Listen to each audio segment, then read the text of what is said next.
Y la reinstalación de Edmundo Jacobo de su cargo como secretario ejecutivo del Instituto Nacional Electoral avivó la disputa con el Poder Ejecutivo, que aprovechó que le haya otorgado una suspensión provisional en contra de uno de los cambios propuestos por la reforma al sistema electoral que suponía su separación del cargo. En medio de críticas del oficialismo y el beneplácito de la oposición, Jacobo retornó a su cargo esta misma semana. Y ahora me acompaña para ampliar sobre lo que sigue en esta polémica. Gracias, señor Jacobo, por estar acá con nosotros. Yo le empezaría preguntando, ¿qué sigue ahora? Porque entiendo que el Poder Ejecutivo y el presidente no se van a quedar con las manos cruzadas en este tema. Adelante. Gracias por estar con Muy nosotros. buenas tardes, Rey, qué gusto saludarte. Efectivamente, a través de una concesión de un amparo que yo solicité ante la Justicia Federal, se me ha reinstalado en el cargo. La jueza me otorgó una suspensión definitiva. ¿Esto qué quiere decir? Quiere decir que mientras no se resuelve el fondo de la materia, y ahorita voy a eso, yo sigo en mi encargo para el cual fui nombrado por el Consejo General del Instituto Nacional Electoral. Vamos por partes, Rey. Primero, la reforma que se ha conocido en México como el Plan B, que suponía en uno de sus artículos transitorios, que fue publicada esta reforma el pasado 2 de marzo, que se me separaba inmediatamente del cargo. Yo alegué ante la Justicia Federal que esto era inconstitucional en virtud de que el órgano que me designó para el encargo fue el Consejo General del Instituto Nacional Electoral y no la Cámara de Diputados o el Congreso de la Unión, de manera tal que no me podría destituir más que el propio Consejo y no el Congreso de la Unión, o bien, y menos a través de un artículo transitorio. Las leyes deben ser generales, abstractas, impersonales, y en este caso se me dedicaba un artículo en lo particular. Bien, ante esta situación, la juez me concede el amparo, la suspensión definitiva, y ahora lo que sigue es la discusión sobre el fondo. ¿Qué quiere decir esto? Determinar por las diferentes instancias si la reforma denominada en México el Plan B es constitucional o no. ¿Quién tiene en sus manos la decisión? En primera instancia, sin duda, la Suprema Corte de Justicia de la Nación, el Tribunal Electoral del Poder Judicial de la Federación y también la propia juez que tiene la disposición también del fondo. Sí, Rey, te escucho. Ahora, Edmundo Jacobo, mientras esto está pasando, pues en las conferencias mañaneras hemos visto al presidente que le ha dicho de todo, que usted ha tolerado fraudes, que ha engañado, ha hecho engaños electorales y que por eso está ahí. ¿Qué le responde usted al presidente? Mira, tengo poco que responderle, porque, Rey, creo que hay que tomarnos mucho más en serio todo lo que implica y lo delicado de la organización de las elecciones. En primer lugar, tengo poco más de 14 años al frente de la Secretaría Ejecutiva antes del Instituto Federal Electoral y a partir de la reforma del 14 ya en el Instituto Nacional Electoral. Me ha tocado organizar múltiples elecciones, afortunadamente dos presidenciales en el 12 y en el 18, y más de 330 elecciones del 2014 a la fecha, entre ellas justo la elección del 2018, en donde el actual presidente de la República fue electo.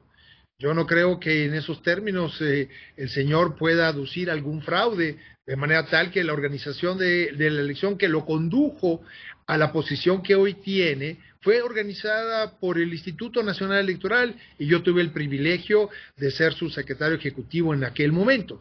Y también del 2018 a la fecha se han organizado múltiples elecciones en donde, por cierto, diferentes compañeros militantes del mismo partido del actual presidente de la República han tenido triunfos en las elecciones, como también triunfos de la oposición, y no podríamos decir justamente que haya habido una actitud fraudulenta. Para esto hay que demostrarlo, y yo creo que lo que se puede demostrar es que en todos esos casos Y así lo ha determinado Ahora, solamente esta autoridad, sino la autoridad jurisdiccional, han calificado de válidas las elecciones. Y además un dato ahora, adicional, Rey, permíteme nomás concluir con esto.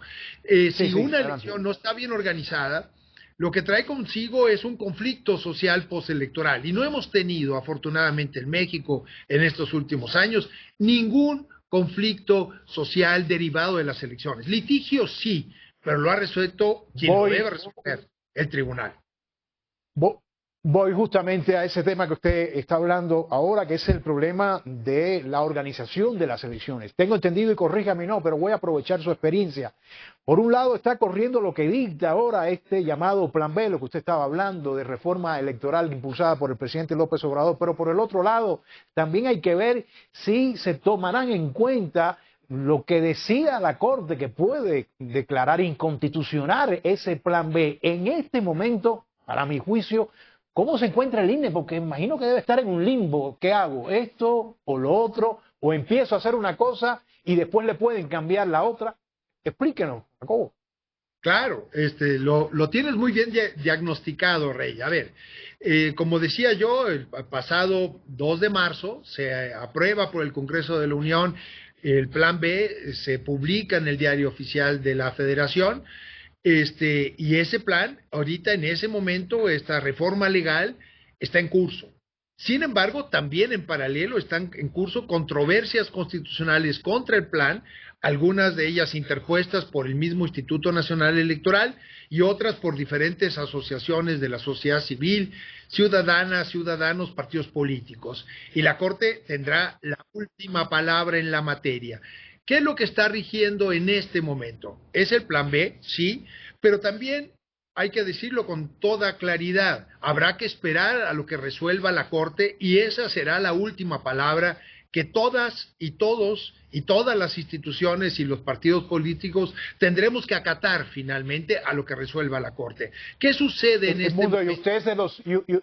usted es de los que piensa que esto podría poner en riesgo las elecciones presidenciales de 2024? Se ha dicho mucho. El presidente consejero Lorenzo Córdoba lo ha repetido bastante. ¿Usted también piensa así?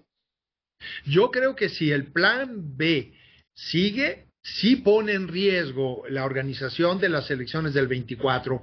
Por eso yo confío mucho en que las y los ministros de la Suprema Corte enderezarán este asunto y nos deben retrotraer a la legislación antes del plan B para dar la certeza de que se pueden organizar elecciones confiables en el 24, como se han organizado más de 330 con las anteriores disposiciones legales.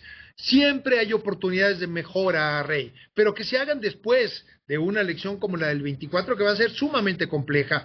No solamente va a renovar la presidencia de la República, va a renovar todo el Congreso, es decir, la Cámara de Diputados, la Cámara de Senadores, y los 32 estados de la República Mexicana tendrán algún tipo de elección, cambios en sus gobernaturas, en sus congresos locales, en sus presidencias municipales, etcétera. Es una elección la más grande en la historia que Pues la sí. que tendremos en el 24. Y por eso necesitamos certeza. La certeza Ajá, creo que viene ajá. con la anterior legislación y si continuar este famoso plan B pondría en riesgo la certeza en la organización de las elecciones del 24, sin duda. Pues vamos a ver qué pasa. Por lo pronto, el primer revés que sufre este llamado Plan B de reforma electoral. Gracias, Edmundo Jacobo. Era Edmundo Jacobo, secretario ejecutivo Gracias a ti, en el Rey. Instituto Nacional Electoral.